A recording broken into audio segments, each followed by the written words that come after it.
बिस्मिल्लाहिर्रहमानिर्रहीम। अस्सलाम वालेकुम दोस्तों, उम्मीद करता हूँ आप बिल्कुल ठीक ठाक होंगे। दोस्तों कल यानी 20 जून सन 2020 और दिन हफ्ता को ओमान के महकमा हेल्थ की तरफ से एक नोटिस जारी हुआ था और उस नोटिस के मुताबिक मस्कत गवर्नरेट के 4 हेल्थ सेंटरों की टाइमिंग बताई गई है जो स्टार्ट होगी सुबह, यानी ये स्टार्ट होंगे सुबह 8:30 से दिन 1:30 बजे तक और जुमा और हफ्ता इसकी छुट्टी होगी। जुमेरात से लेकर इतवार तक ये अपना वर्किंग टाइम है, इनका अपना काम करेंगे।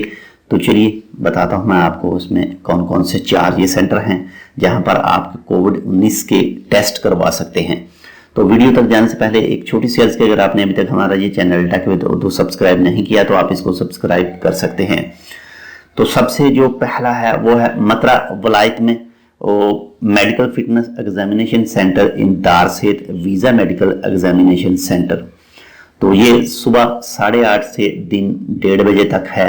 इसके बाद में नंबर 2 पर है सीब वलायत में मेडिकल फिटनेस एग्जामिनेशन सेंटर इन सीब शरादी, जो शरादी में है और वो वाला।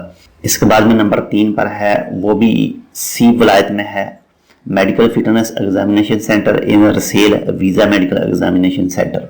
और नंबर 4 पर बुशर वलायत में है outreach unit in Ghala next to Holiday Inn KMG compound. तो दोस्तों ये जो 4 एग्जामिनेशन सेंटर हैं इनकी आज से यानी 21 जून सन 2020 दिन एतवार से टाइमिंग होगी टेस्ट करवाने की। आप वहां पर टेस्ट करवाने जा सकते हैं सुबह 8:30 से लेकर दिन 1:30 बजे तक।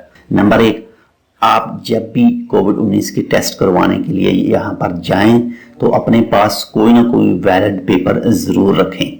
आपका लेबर कार्ड, आपकी कंपनी का पीआरओ होना चाहिए या आपके पास एक वैलिड फोन नंबर होना चाहिए। अगर आपके पास पासपोर्ट वगैरह, आपके पास लेबर कार्ड, आपकी कंपनी का नाम, आपका अरबाब का नाम कुछ भी नहीं आप प्रोवाइड करना चाहते तो आपके पास एक वैलिड फोन नंबर मस्ट होना चाहिए। उसकी वजाहत है कि आपके पास वो क्यों होना चाहिए। अगर खुदा न खास्ता आप में कोविड-19 का टेस्ट पॉजिटिव आ जाता है तो बाद में मिनिस्ट्री आपसे कैसे कांटेक्ट करेगी। आपने टेस्ट करवा लिया, आपका पॉजिटिव आ गया, लेकिन आप बाद में शिकायत कर सकते हैं कि मिनिस्ट्री ने हमारा टेस्ट तो ले लिया लेकिन इलाज वगैरह या कुछ ऐसी सहूलत नहीं दी। तो वो कहते हैं उनके मुताबिक कि आप अपने पास कोई ना कोई टेलीफोन नंबर वैलिड जरूर साथ लिखवाएं जब टेस्ट करवाने के लिए आएं। अगर आप में पॉजिटिव आ जाता है तो बाद में हम आपसे राब्ता कर सकेंगे, ये आपके लिए फायदा है। ठीक है दोस्तों, ये थी एक छोटी सी अपडेट। इंशाल्लाह मिलते हैं किसी दूसरी अपडेट के साथ, तब तक के लिए अल्लाह हाफिज।